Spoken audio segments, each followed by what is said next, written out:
Anem a seguir en la programació que tenim d'esta sessió de treball de la xarxa de memòria.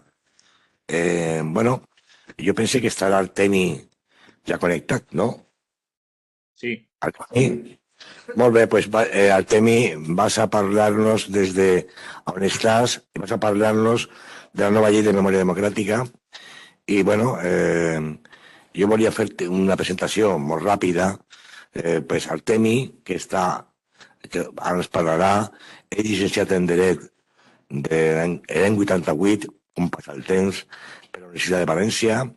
Después estudió y complementó sus estudios en el Instituto Internacional de Derechos Humanos de Estrasburgo, en la Universidad de Roma La Sapienza, en el Centro de Recherche de Droit Constitutionnel de la Universidad de París, Panteón Sorbona. Después se conectó otra vez con la Universidad Jaime I y ahora es catedrático de Derecho Constitucional de la Universidad Jaime I. Estuvo con diferentes puestos de trabajo interesantísimos, como la Agencia de Protección de Datos y tal, durante mucho tiempo, ¿no? Durante unos años, durante 4 años, quiero recordar, ¿no? Artemí. Y después, políticamente, pues, él se inició políticamente en Castellón, en la Juventud Socialistas, fue presidente del Consejo de Juventud de la Comunidad Valenciana durante un tiempo también, y bueno, desempeñó diferentes alternativas. Después fue diputado en las Cortes Generales y ahora senador. Y ahora, pues, recientemente lo vimos defendiendo la propuesta del gobierno sobre la ley de memoria democrática, ¿no? Entonces, pues, es un placer y un lujo poder tenerte aquí hoy para que nos expliques un poco las claves, según tu punto de vista, de esta ley de memoria democrática. Artemio, cuando quieras, gracias. Pues muy buenos días, espero que se me oiga bien. Si no es así, ya me avisáis. Y muchas gracias, Eugenio. Gracias por la invitación. Gracias, aunque no haya podido hacer esta intervención presencialmente.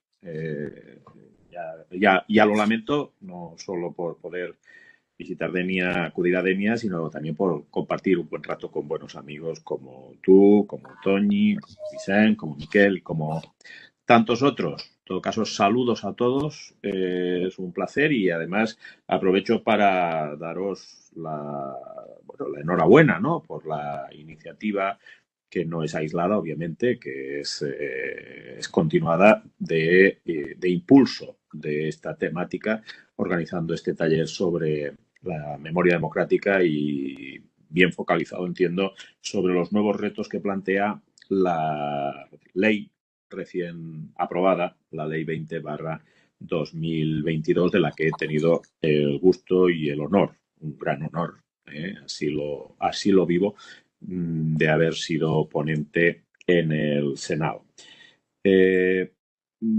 Como la ley es una ley extraordinariamente ambiciosa, es una ley que no tengo duda de que va a ser una referencia global, mundial, en cuanto hace referencia a la preservación de la memoria frente a las vulneraciones de los derechos fundamentales y de las libertades.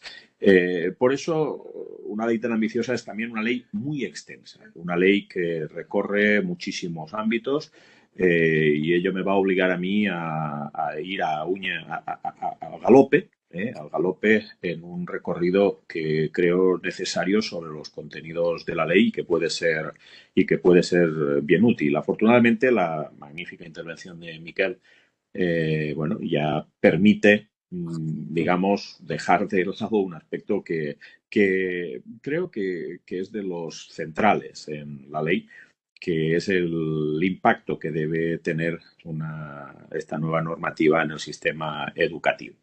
Porque esta es una ley, me gustaría empezar diciendo, que concierne a todos, que implica a todos, que vincula, compromete a todos los ámbitos públicos, también privados, pero públicos, a todas las administraciones y a todos los entornos. Por eso me siento especialmente feliz de ver cómo la Federación Valenciana de Municipios y Provincias pues impulsa esta iniciativa, al igual que otros ámbitos municipalistas. Yo creo que esta ley no no existiría si no hubiésemos tenido unos antecedentes especiales, singulares, como el que fue, el que marcó un hito histórico, a saber, la aprobación de la ley del año 2007, la ley de memoria histórica, la ley Zapatero de memoria histórica. Esa ley marca un antes y un después y abre la puerta con el cambio político que se inicia también en el año 15, en gran medida en municipios y autonomías, a todo un impulso legislativo autonómico y también a un impulso político municipalista fundamental para recuperar la memoria democrática y, en particular, hacerlo en el entorno más sensible, ¿no?, que es el de la recuperación de los restos de las víctimas. Como decía, esta es una ley que vincula todos los ámbitos de la administración. La administración educativa va a ser singular, pero yo, pues, pudiendo dejar de lado algunos de estos aspectos, sí que quiero hacer ese recorrido, un poco, como decía, al galope por un contenido pues bien completo, ¿no? Y en su caso, si hay alguna cuestión que al final de esta intervención pueda ser objeto de pregunta, pues estaré encantado de compartir. La ley es una ley, como decía, ambiciosa, que pretende no solo recuperar y difundir la memoria democrática y la salvaguarda y la reivindicación y defensa de los valores democráticos, de los derechos, de las libertades. Es una ley que tiene una proyección singular en el reconocimiento de quienes padecieron persecución, violencia y represión durante un periodo histórico que me gustaría enfatizar va desde el 18 de julio del 36, el golpe de Estado del 18 de julio del 36, hasta la entrada en vigor de la Constitución Española en 1978, eso es, a saber, el 29 de diciembre del año 78. Quiero hacer especial énfasis en estas primeras cifras, en estas primeras fechas, perdón, porque me parece relevante. No estamos hablando solo de la guerra de España, como así la llama la Ley de Memoria Democrática. Creo que esta apuesta por la resignificación, incluso léxica, es muy importante, lo estaba diciendo Miquel, de civil, ¿cómo que civil?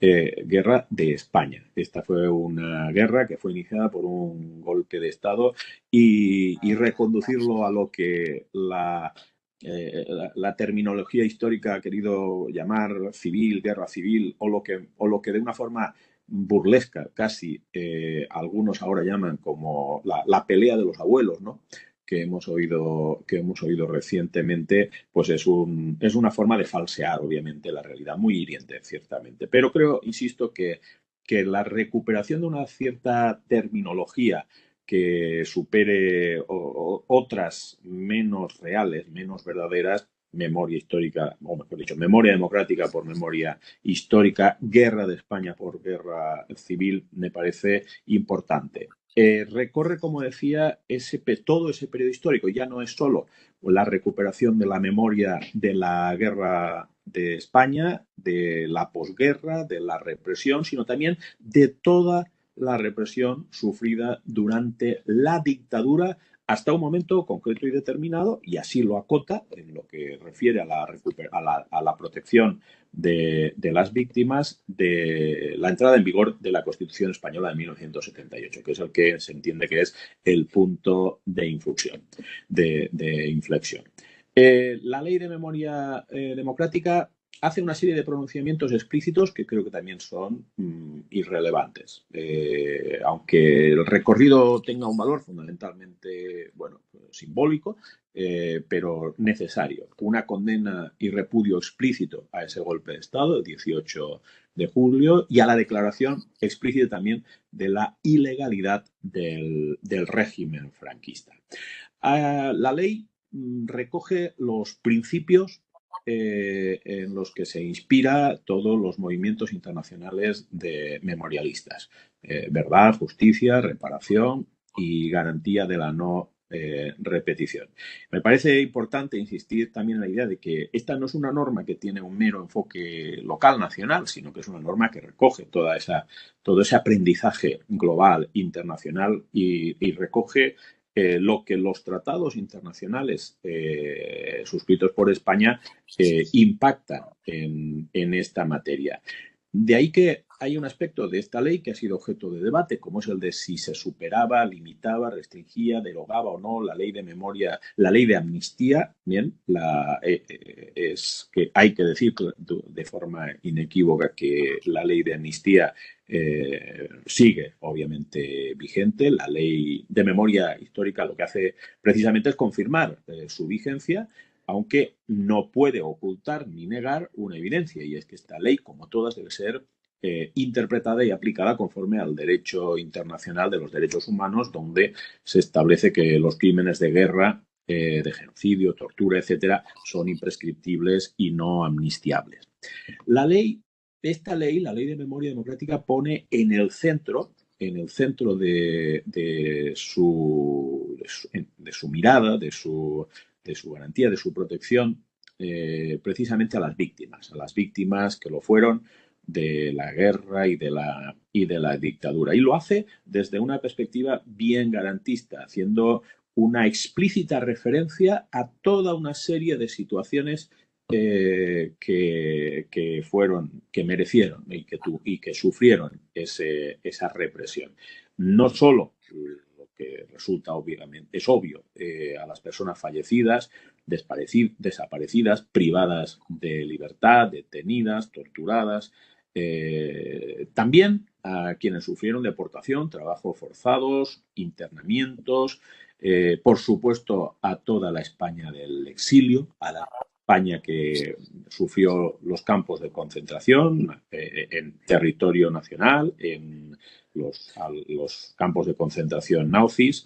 Y hay categorías nuevas de personas que sufrieron también, que han sufrido ese maltrato y esa represión. Todas las personas LGTBI, por supuesto las personas que fueron depuradas, profesional, militar, del ámbito militar, los niños y niñas también sustraídos y adoptados sin consentimiento, toda la guerrilla franquista, el maquis también tiene una expresa referencia en la ley como víctima de la represión, o las lenguas y las realidades culturales de lengua vasca, catalana, gallega, que existen en todo el territorio nacional, también tienen esa consideración y evidentemente los familiares.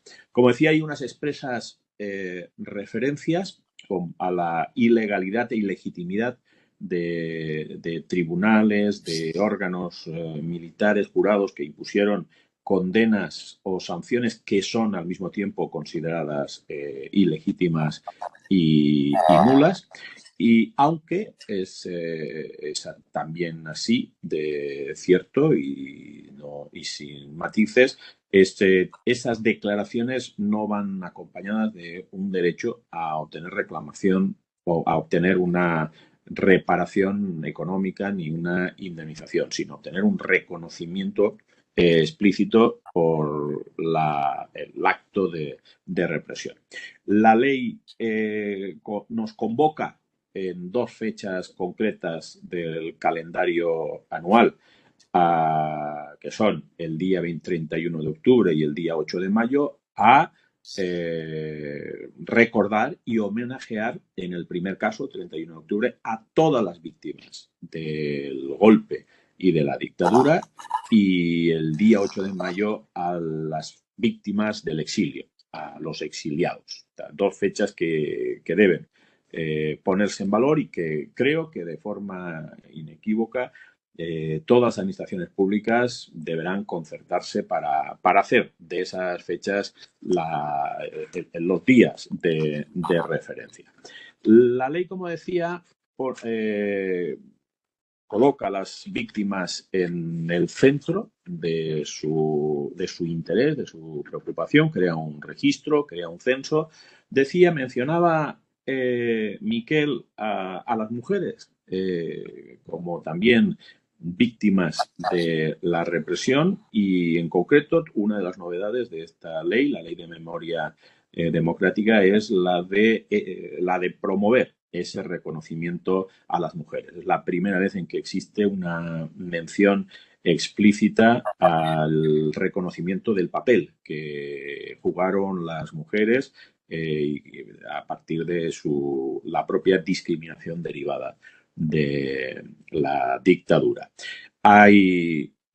Se insta a la elaboración de un plan de memoria democrática que irá a cuatrienal, que irá acompañado de planes anuales y además promueve de forma explícita marcos de cooperación interinstitucional o administrativa. Se crea el Consejo Territorial de Memoria Democrática, donde Ministerio y gobiernos autonómicos y Federación de Municipios y Provincias tendrán y tienen un marco de cooperación en el diseño de las políticas de memoria democrática, y hay también una especial referencia a los principios que deben informar las relaciones entre las administraciones para lograr los objetivos de la ley. Principios de colaboración, de subsidiariedad y proyectados de forma especial, esta colaboración proyectada en el intercambio de información y en la actuación conjunta de forma muy especial en todo lo que hace referencia a la actualización de los mapas de fosas y el registro. Bien, como decía, los cuatro principios que inspiran la ley, el de verdad es clave y nuclear en la ley. Es la columna vertebral de la memoria democrática, de la recuperación de la memoria democrática. Es lo que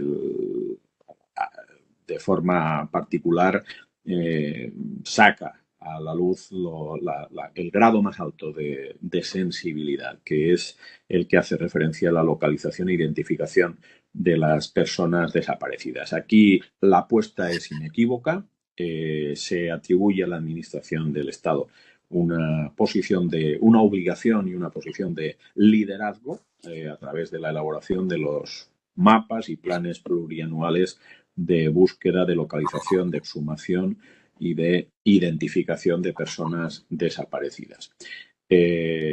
Un mapa para todo el territorio nacional, y en la ley hay un desarrollo muy detallista de cómo proceder de forma garantista o cómo actuar en cuanto hace referencia a la localización de fosas, a la exhumación, a la identificación de cadáveres. Desde la expresa previsión de la necesidad de autorización para este tipo de actividades, a fin, obviamente, de evitar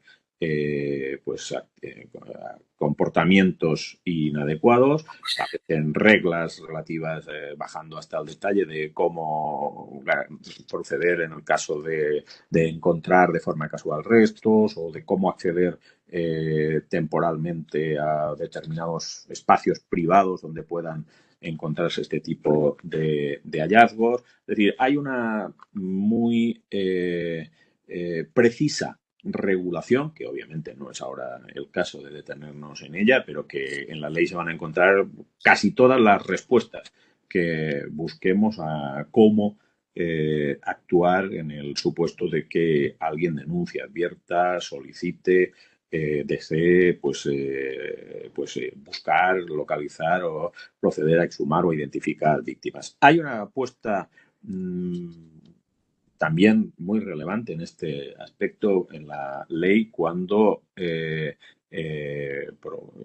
contempla la creación de un banco de ADN de carácter estatal adscrito al Ministerio de Justicia, donde vayan a recogerse los perfiles de ADN de las víctimas de la guerra y de la dictadura, de sus familiares y también de las personas afectadas por la sustracción de recién nacidos, que es otro aspecto que se incluye en esta base de datos de carácter estatal y que es fundamental para garantizar en el presente y en el futuro la localización satisfactoria de las víctimas. Se crea un centro documental de memoria histórica de acceso gratuito. En el ámbito de la justicia no es una cuestión menor, porque veremos cómo tiene con el tiempo su relevancia la creación de una Fiscalía de Sala de Derechos Humanos y Memoria Democrática, que va a ser clave para impulsar en el ámbito de la justicia los procedimientos que sean necesarios en materia de memoria democrática. Como he dicho, en cuanto a la reparación, la reparación fundamentalmente supondrá o irá acompañada de una declaración cuando se solicite de las víctimas. Desde el punto de vista económico, la obligación que asume la ley es la de que se establezca, de que se haga una auditoría en el plazo de un año desde la entrada en vigor en la ley, identificando los bienes expoliados para decidir a posteriori cómo proceder y que se hagan las recomendaciones pertinentes.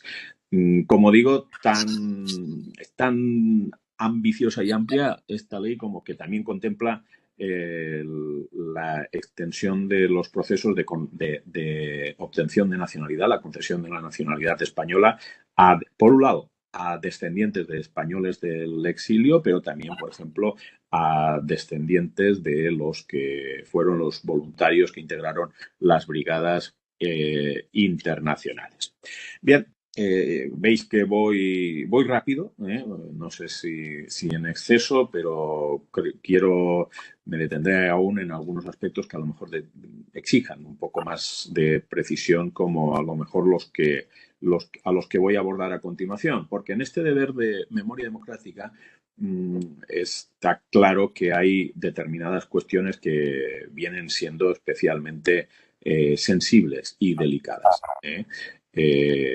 Por supuesto, la primera y principal de ellas es la de la localización de las fosas, de los desaparecidos, la exhumación, la identificación para satisfacción emocional de sus familiares y para su reconocimiento individual. Esa, sin duda alguna, es la primera, pero también vemos cómo a lo largo de las últimas décadas y aún hoy, la cuestión de la simbología, la cuestión de los restos que todavía nos envuelven, que exaltan de alguna forma a los dirigentes de ese golpe de Estado y de la dictadura, su retirada sigue siendo un aspecto pues que resulta conflictivo. Y a estos efectos la ley no se queda corta, empezando por hacer un muy detallado elenco de todos los que considera y denomina elementos o símbolos contrarios a la memoria democrática, entre los que se identifican todas las edificaciones, construcciones, escudos, insignias, placas, cualesquiera otros elementos en edificios públicos o en vías públicas que de alguna forma exalten a dirigentes del golpe de Estado. También son calificados como tales pues todas las referencias en topónimos, en el callejero, en centros públicos, y a todos estos elementos contrarios a la memoria democrática, que nos pueden a todos venir a la mente un número ingente todavía, a pesar del esfuerzo que se ha hecho, todos ellos tienen, la ley conmina a la retirada de los mismos por parte de las administraciones públicas competentes o concernidas.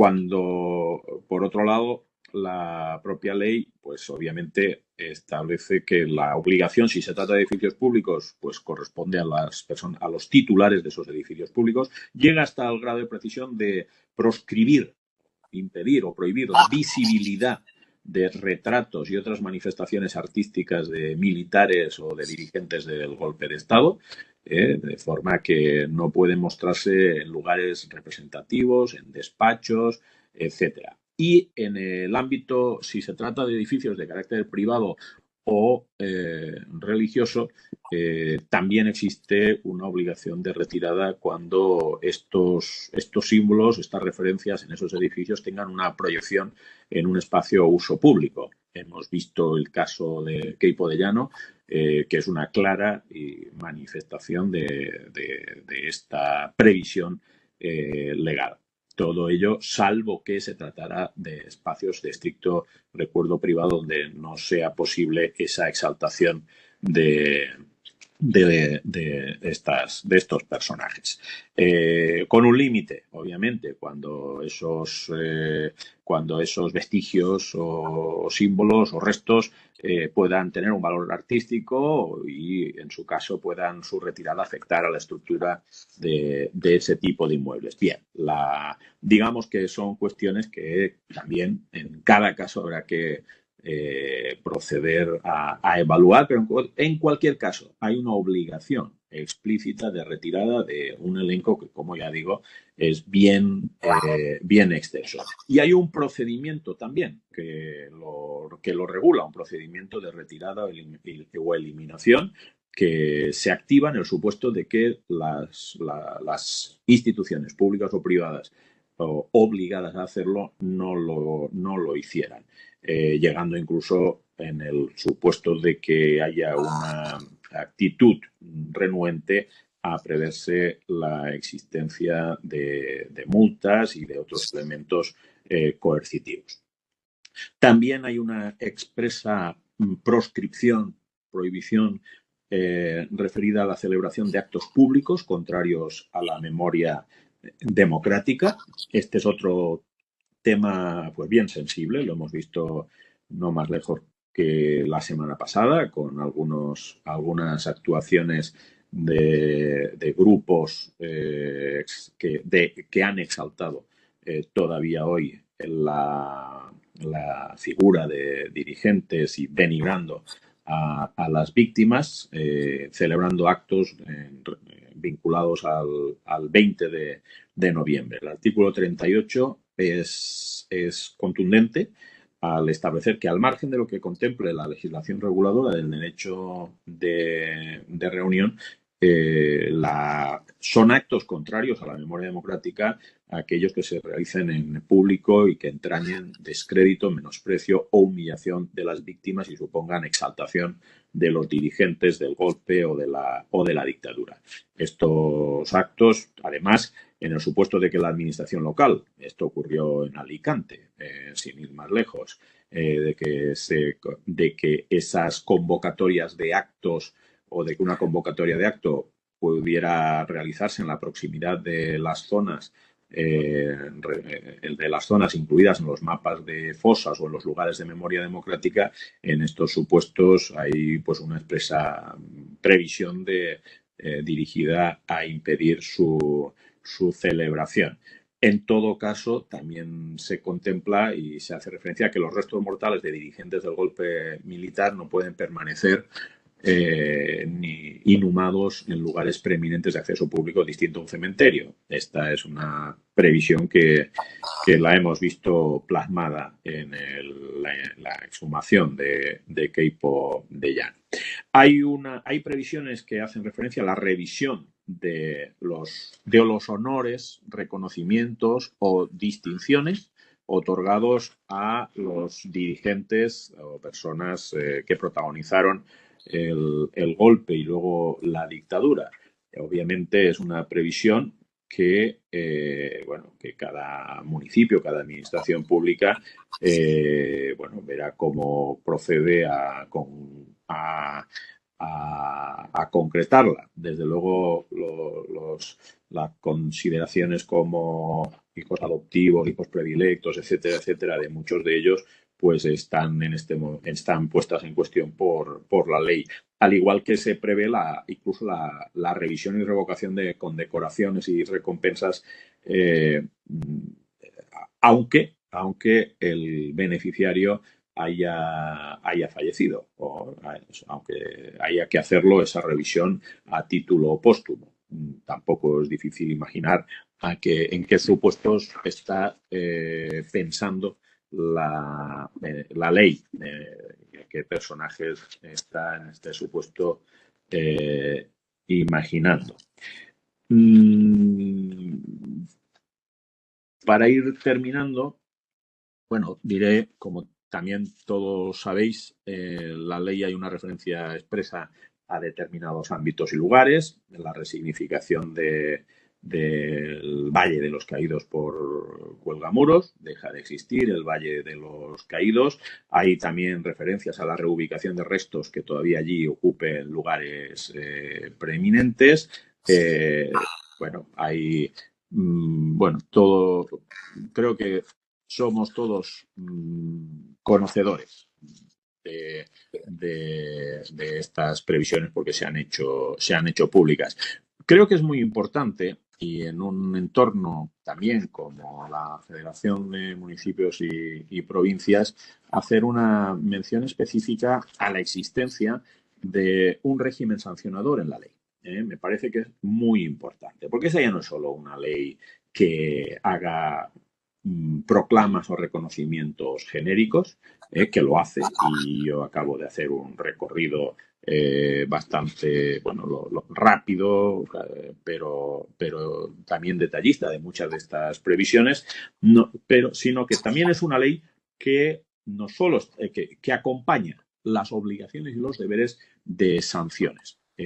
Sanciones no menores. Sanciones muy graves, leves, sanciones que pueden llegar a serlo de hasta 150.000 euros y sanciones administrativas, se entiende, e incluso algunas accesorias adicionales. Infracciones que, son, como decía, muy graves en determinados supuestos, que yo quiero traer a colación en este momento, explicitarlos, como el trasladar restos sin autorización administrativa, primera cuestión referida, la destrucción de fosas de víctimas de la guerra y de la dictadura, también es otra infracción muy grave, o la destrucción o menoscabo de lugares declarados como lugar de memoria democrática. Es decir, todas estas cuestiones serían susceptibles de ser consideradas infracciones muy graves, merecer hasta esa sanción de 150.000 euros. Hay otras dos tipologías de infracciones administrativas que creo que quiero también mencionar porque están al orden del día, ¿no? Por ejemplo, la falta de adopción de las medidas para impedir o poner fin a la realización en espacios abiertos al público o en locales o establecimientos públicos de actos de exaltación personal o colectiva del golpe de Estado,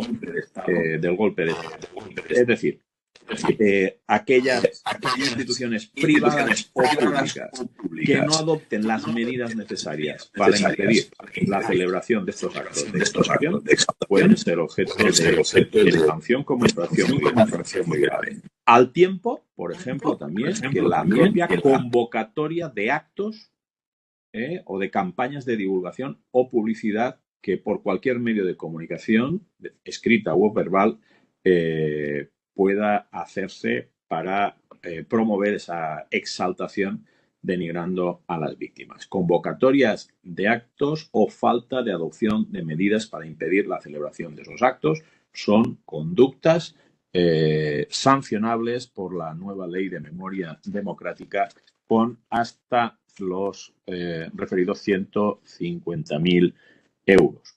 Hay infracciones graves a saber, la localización o exhumación de restos sin autorización administrativa, o la falta de comunicación a las autoridades de los hallazgos de estos restos, o el incumplimiento de la resolución de retirada de símbolos y elementos contrarios a la memoria democrática. Y, como decía, también infracciones leves. Junto a esto, y ya voy acabando, la ley también, en sus disposiciones finales, modifica la ley de fundaciones para establecer como cláusula, como causa de extinción de las fundaciones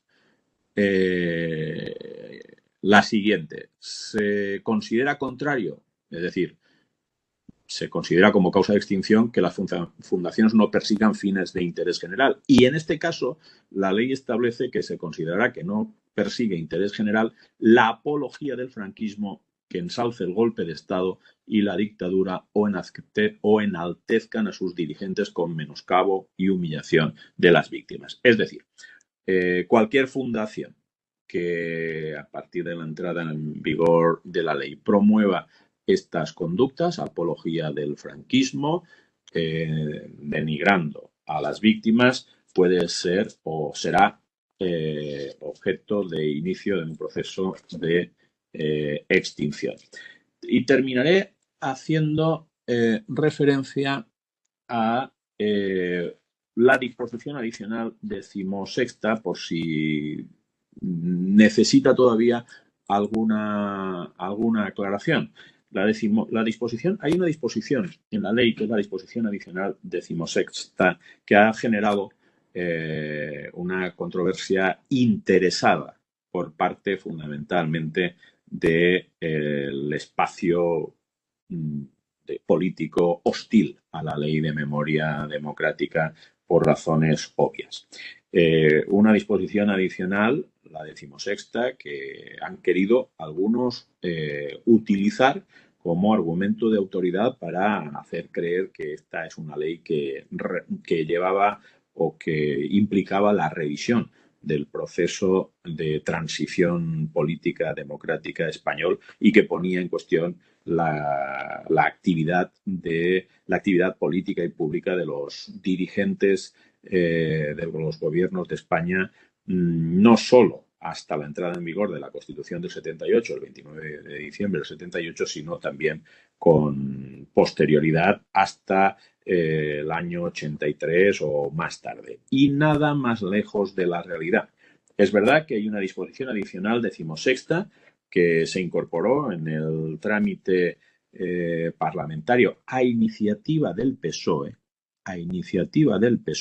no como se ha venido diciendo a iniciativa de Bildu o de otros, sino a iniciativa del PSOE, que lo que hace es combinar al gobierno a crear una comisión que estudie la existencia de vulneraciones de derechos hasta el 31 de diciembre del año 83, pensando en el supuesto de muchas militantes activos contra la dictadura que sufrieron en sus carnes pues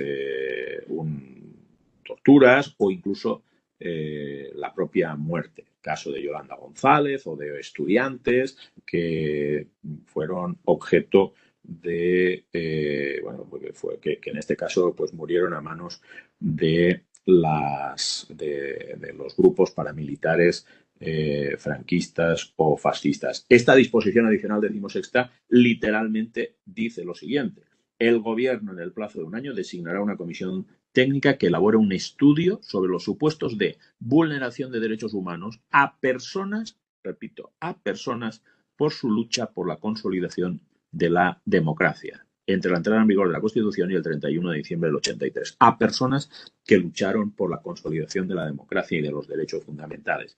Ese es el supuesto y no otro.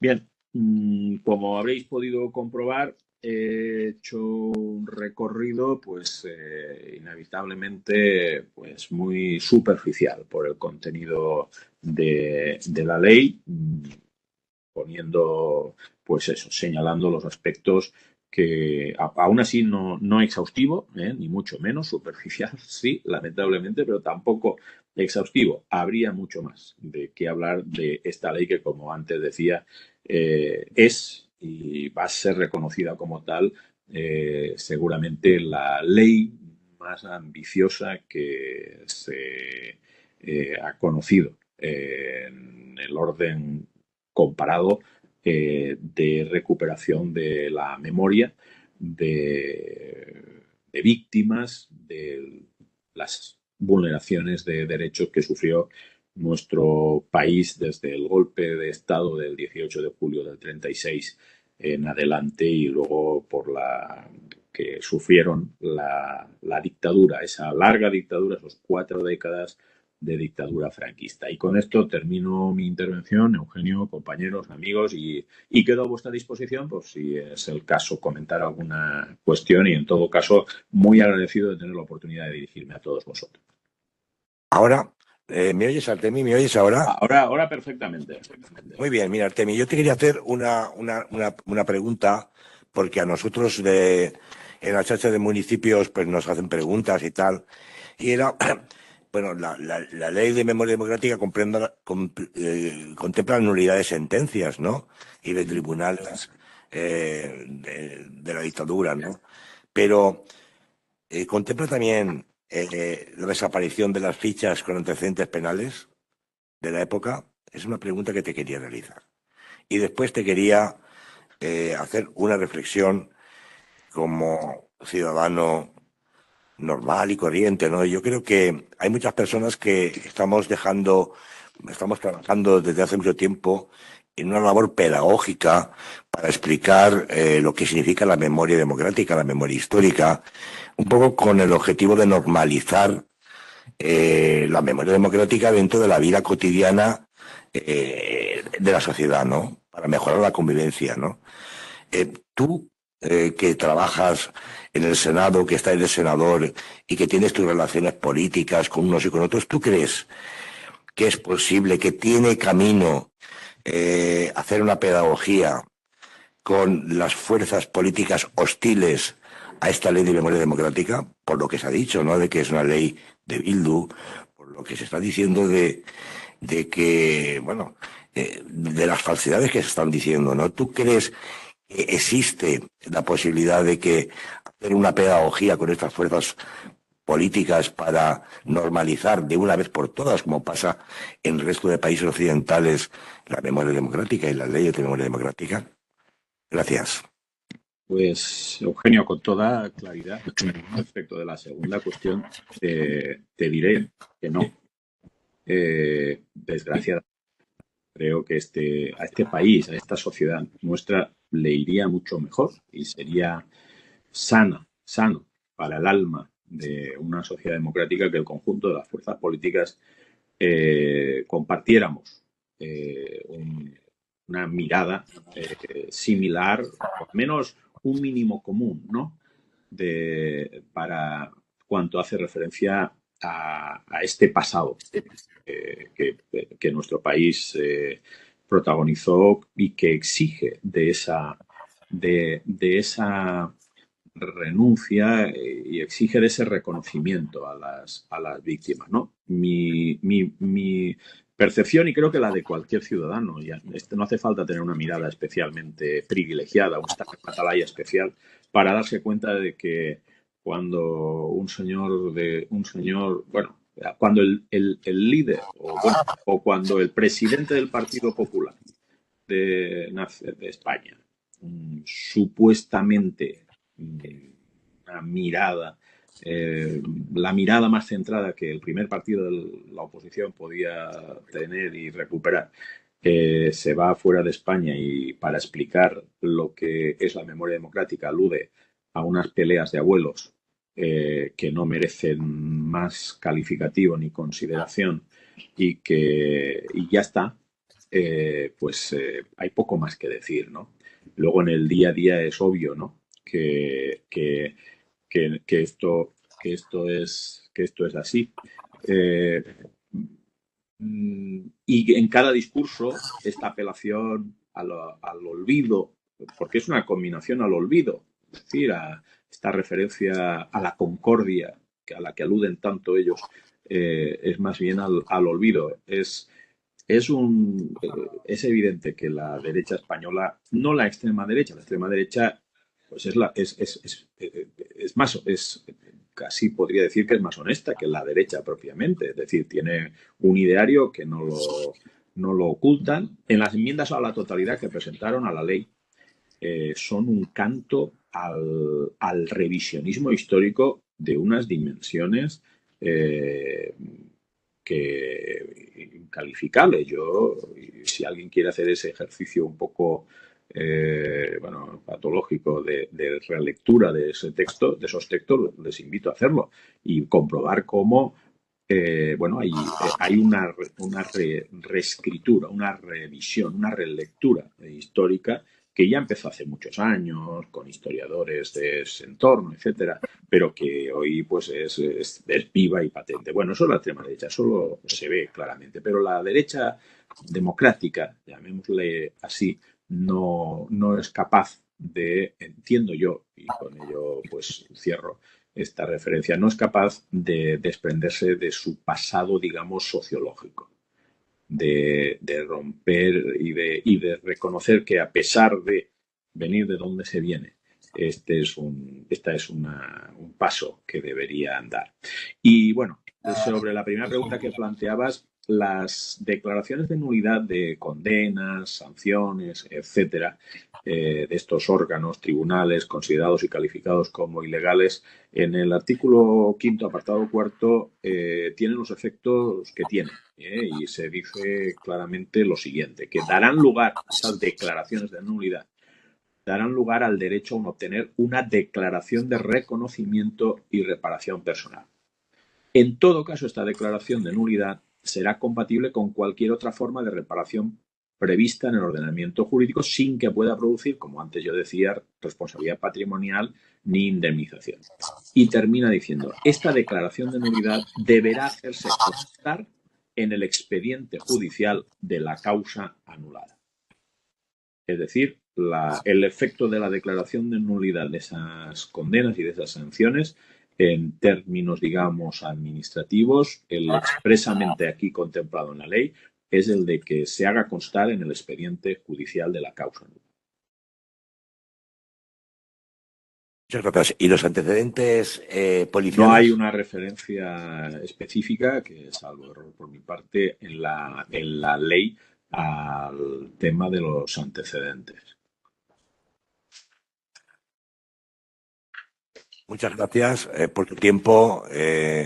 Quiero agradecer una vez más la participación de Artemi Rayo, ponente de la Ley de Memoria Democrática.